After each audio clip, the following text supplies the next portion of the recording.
Hello, welcome. So I have been influenced to do a language learning app tier ranking. This is definitely a video that's gone around on YouTube, but it's currently going around on like the blogging circles. So Victoria from Study Notepad just did this and suggested that I do it as well, and I just decided to do it. Okay, so our tiers here are daily drivers, which for me are just tools that I use not literally every single day, but like all the time. Recommend trying is ones that I have used in the past or think that it's very worth it for everyone to try. You may or may not like it, but I think that they are really great.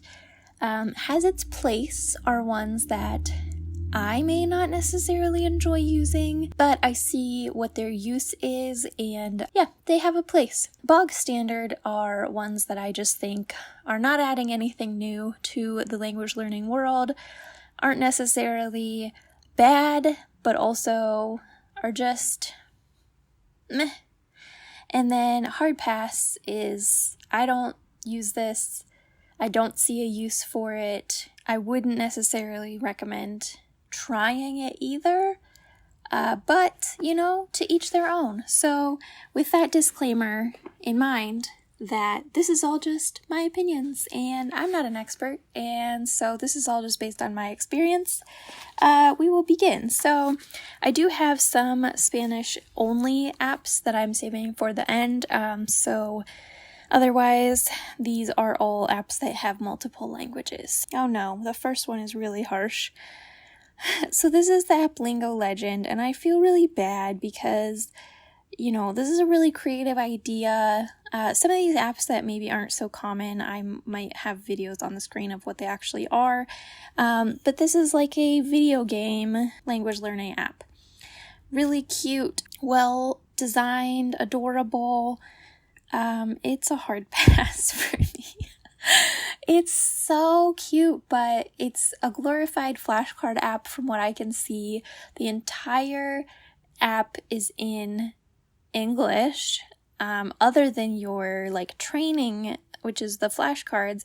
So even as a flashcard app, in my opinion, it's not effective because you are spending all of your time talking amongst the characters in English. And so unless you're learning English, I don't know if they have changed it where in other levels maybe you spend more time in the target language, but like to make a screen recording for this, I spent 3 minutes on the app before I got to any target language. So, you know, again, I do think it has potential, still a hard pass right now. Oh, 2 in a row. I believe this is Rosetta Stone, and that is also a hard pass for me. I haven't used Rosetta Stone in a long time, so it's possible that, you know, things have changed, but I don't think so. It's just expensive and essentially the same thing as like Duolingo. There's no point in paying for it since you're not going to be getting anything other than that. Lingopie, I'm going to go with has its place. I have done a review on Lingopie that has done pretty well. It's not for me. I just don't like the content on there well enough, but I do think it has its place because if you do like the content on there, then it's a really good source of comprehensible input. They do really, really high quality subtitles. They have a browser extension for Netflix. They can do flashcards if that's your thing. I think it's a good resource if you have the money and want to spend it on that and enjoy the type of content that they have. I think it has its place. It's just not for me. Journaly is not really technically an app. It's a website, but I definitely recommend trying Journaly. So this website allows you to get feedback on your writing in your target language. So other people can basically annotate your writing, like highlight it, suggest corrections, all of that sort of thing. I definitely recommend it. It can be a little bit hard to get corrections depending on what your language is and everything, but I think it's great. Lingodeer. Lingodeer to me is Bog Standard. It is a similar service to Duolingo, but it is better than Duolingo in my opinion. It has a lot more explanation, a lot less arbitrary, like time-wasting exercises, like matching and that sort of thing. I do think it's better. It's more in-depth than Duolingo, but it's also paid, so like it should be better. Most of these kind of teaching you a language apps to me are all going to go in here, spoiler alert, because again, they're not reinventing the wheel. They're trying to be a complete resource, which is basically impossible to do, and so most of them are just going to end up here for me. I used lingodeer when I was trying to learn Korean back in the day, and I did actually make some progress with it, so, you know, it's not bad. Babble! As I said, spoiler alert, Bog Standard. I am doing Babble live classes, and I really, really like those, but to me that's something totally different. As far as the Babble app, where you're doing the traditional lessons, again,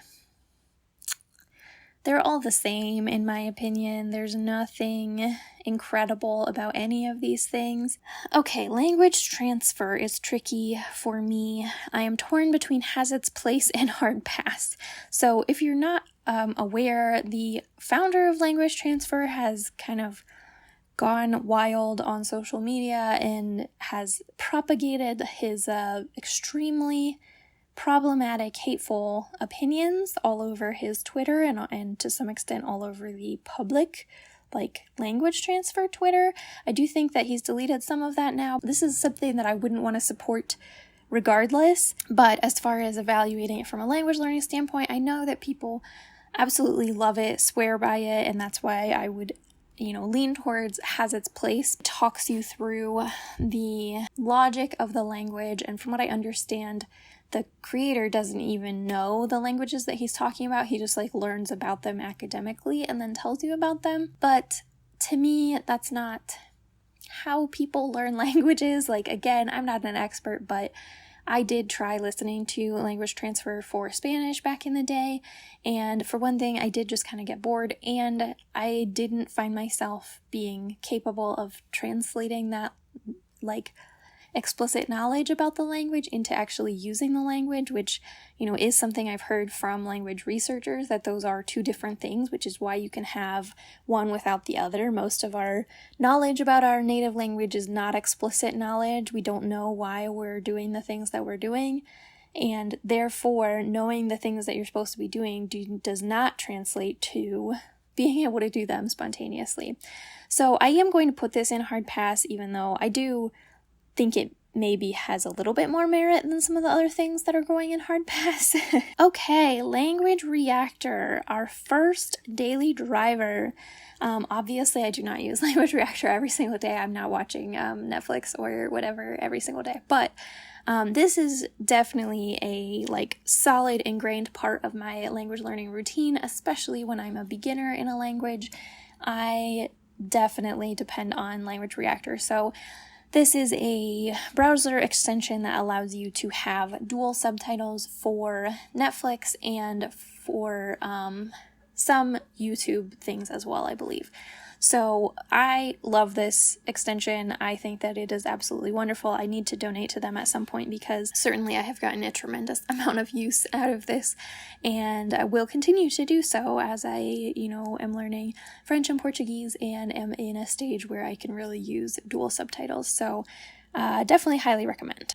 So beelinguapp is an app that I used when I was first really getting into self-studying languages. I used it for German and Spanish, and I really, really liked it at the time.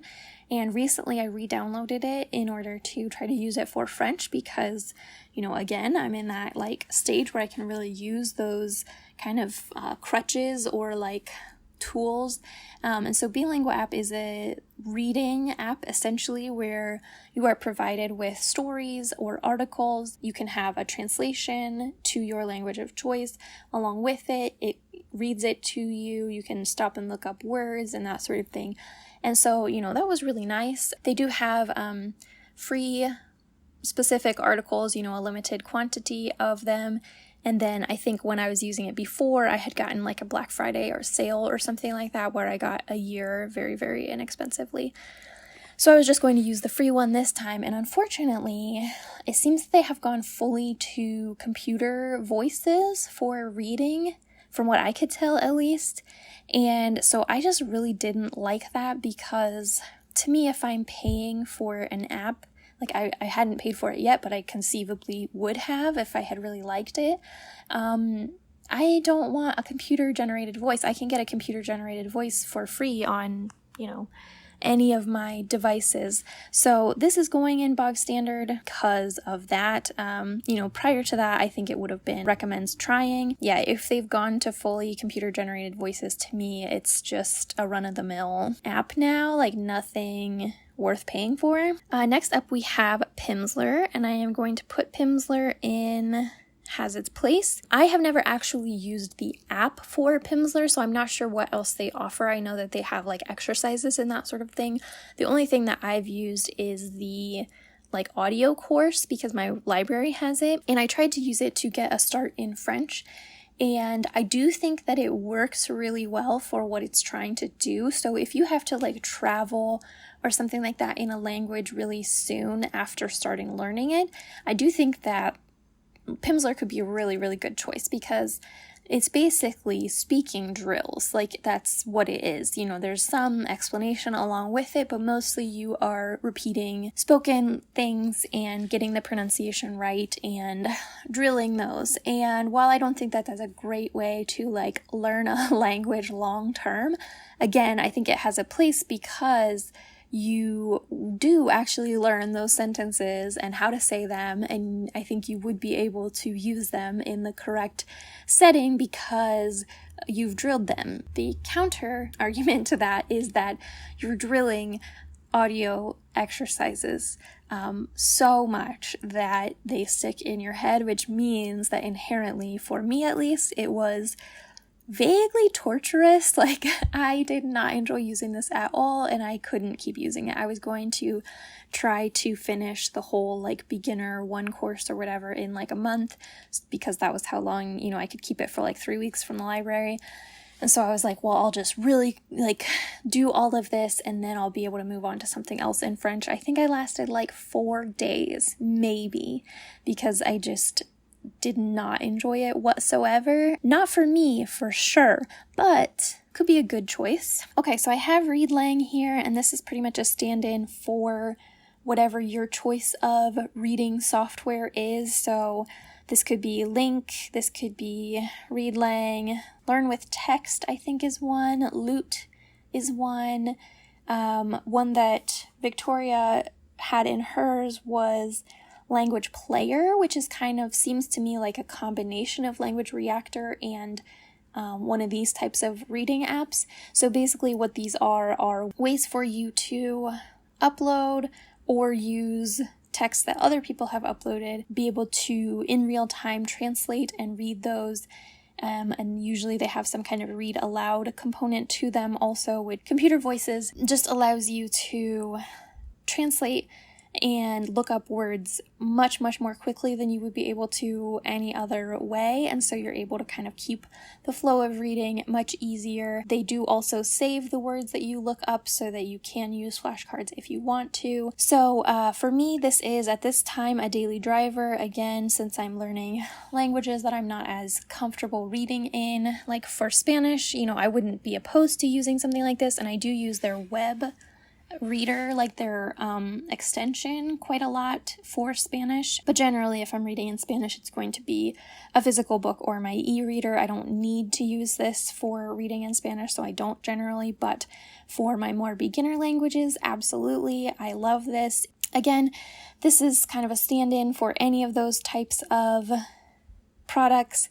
I do have issues with some of the creators of some of these types of products that I won't get into here, but I don't want to, endorse any one product, but I think this type of website, this type of app is invaluable if you enjoy reading at all in a language that you're not super comfortable reading in.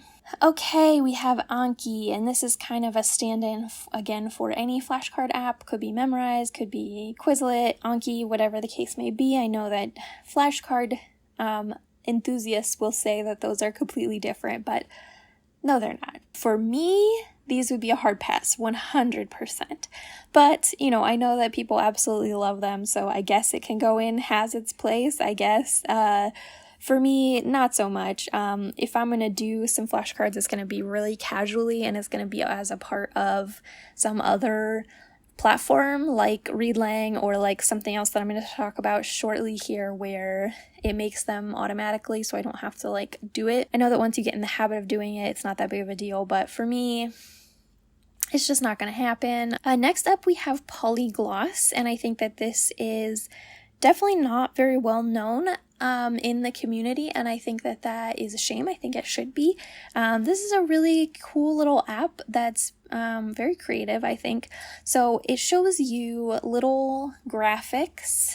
You have a selection of like 4, I think, that you can choose from, and you choose one, and then you write a description of it in your target language, and then that goes off to someone else, a language partner basically, and they have to guess which graphic you were describing. So you can try to get creative in your descriptions, you can try to make a joke, whatever, and then they, you know, if they get it right, I think you get points or whatever, and then they write one back to you, and, you know, you keep exchanging. So it's a way to have a language exchange partner without having to manufacture conversation, basically, and also one that doesn't depend on people reliably being on the app, because you can have multiple matches going at the same time, so that even if someone falls off and never responds, it's not like you put all this effort into manufacturing this conversation that just vanished, which, you know, I certainly have done my fair share of vanishing off of language exchange apps for sure. So I would definitely say that everyone should try it out. I have such a short, you know, attention span for any of these kind of apps that I, you know, tend to download it, use it for a couple days, and then stop. Try to not accept any new matches and stop using it just because I get bored with it. But I do think it's a really great app idea. Okay, Duolingo. Duolingo, I mean, has to go in Bog Standard. It's obviously like the OG Bog Standard app. For me, I actually do find it has its place in my language learning routine, and it's because it's free and it's an easy way for me to dabble in languages or get a little bit of foundational vocabulary when I first start learning a language. But absolutely, it's Bog Standard, like 100%. Yeah, I think that all of these Bog Standard ones, like, and if you need an app to fill that role, just pick your poison. So yeah, same for the next one, which is Mango Languages. This is a paid app, but I think tons of public libraries get access to it for free. Mine does, and I've talked to many other people that do also. So this could also be a free choice for a lot of people. This one I do find a little bit drier than Duolingo, but if the gamification of Duolingo bothers you, then that would be a plus for sure.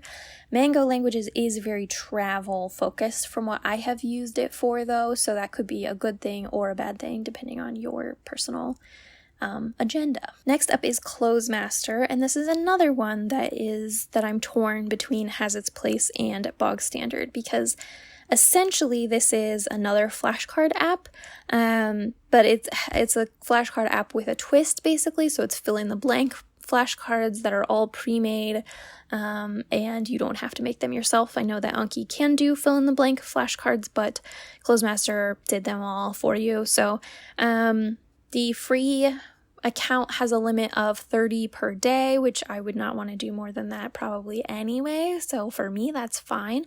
This is another one that I periodically download and use and then delete and don't think about again for months. I'm gonna go with has its place, but you know.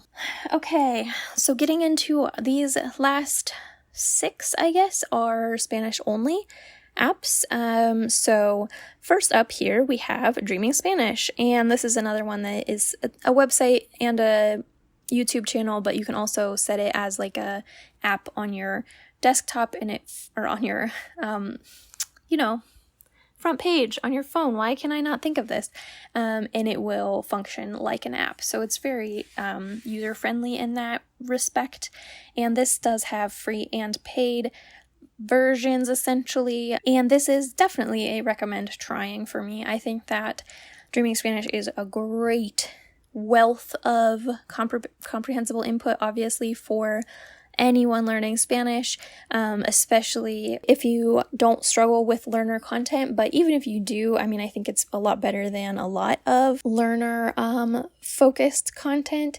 I really like the advanced videos. I have watched a fair amount of the intermediate and advanced videos, and I had a premium subscription for a while and really enjoyed it, but ultimately I just prefer native content and am not in a place where I need to use content like this. So I, moved on, but I absolutely think it's well worth trying. I have Conjugato here, which again, this is kind of a stand-in for any like grammar drills type app. This is the only one that I used when I was learning Spanish at first, and this is a hard pass for me now. I thought that the way to understand the tenses would be to do something like this, where you truly just drill tenses. That's the entire app. The entire app is just, they tell you what tense and what verb, and then you conjugate it into that tense. And, there was a time where I was like, well, there's all these tenses. This is the only way I'm ever going to be able to like figure this out. It didn't work, of course. Like that's not how it works. Next up is Driveworld, and Driveworld is also a recommend trying.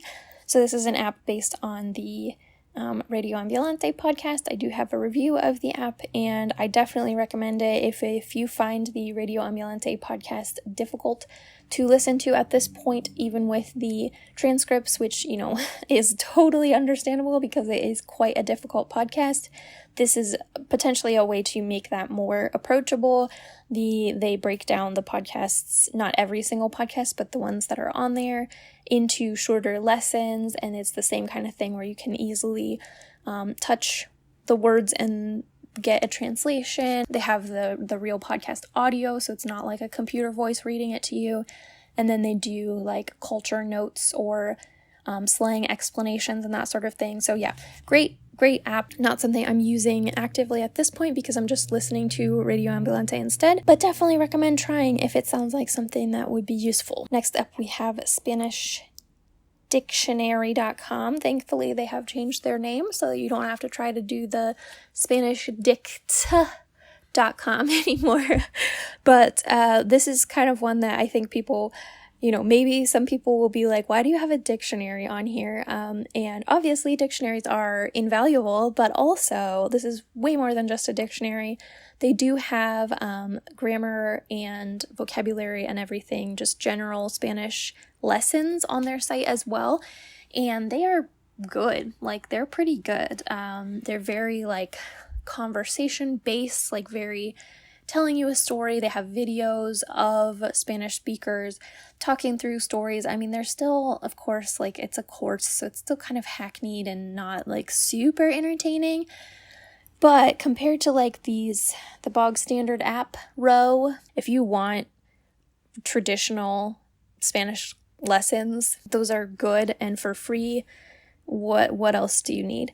But also there are just so many little features of this site and this app that you can kind of unlock as you use it more and more. I have started using it for vocab lists that I can make while I'm reading and then also share with people. So for my book clubs, I'm making vocabulary lists that I can share, and those vocab lists also, you make the list and then you can just do flashcards based on the list. So again, just for me, rather than using an external flashcard app, if I'm going to do flashcards, it's going to be on this or on ReadLang. Like, I'm probably not going to do them either way, but if I am, it's going to be one of those. And also this one will have like the good audio already in it. I just highly recommend exploring this website and finding all the stuff that they do have. Obviously, the whole dictionary aspect of it is great, but they do have tons of other stuff as well. So Lengalia is a Spanish lesson website, which I'm putting in has its place. It's a little bit hypocritical that I'm not putting it in Bog Standard, because after that whole rant that I just had about courses and paid courses and everything, but this is the paid course that I ended up going with for Spanish, just to kind of evaluate my own like progress in learning Spanish, to kind of figure out where I had holes that needed filled in. And basically I chose it because it seemed like the most input-based course that I could find almost everything is based on longer texts that are, you know, stories or kind of like news articles or stuff like that. Like there were very few like drills, and the ones that are there, you can just skip them. You don't have to do any of it if you don't want to. They have lessons based on YouTube videos and just all around. I liked the course a little bit better than some of the other options, and you know, I've been toying with the idea of doing a language exam, and so I wanted a way to kind of evaluate where I was. And for me, this one worked really well, so it's a step above Bog Standard to me, but barely. So yeah, I don't know. And then Nuzella is going in recommend trying as well. This is technically an app mostly to learn English, but it does also have Spanish, and it is catered towards the education environment. So I think teachers can assign their students articles to read, but you can also just get the app and start using it as a regular person. And so it's, you know, obviously centers around news stories. The cool thing about this app is that you can adjust the level of the story. So, are you kidding me? So it's not like apps where there are, you know, beginner news stories, advanced, etc., and you like choose between the stories. You click on the story and then you can literally adjust the level, and it regenerates the story in easier or more difficult formats. And so if you're reading a story and you're like, oh, I really don't understand that sentence, you can make the sentence easier rather than trying to individually translate words, and sometimes that makes it clear. So yeah, I just really liked this. I used this a lot when I was more of a beginner in reading in Spanish, and so yeah, totally free. I think that it's a great resource to check out. That concludes my list. Obviously I didn't put apps in here that I have zero experience using, so there are probably many that I didn't talk about, but these are ones that I had something to say about. So feel free to chime in the comments, and I will see you in the next video.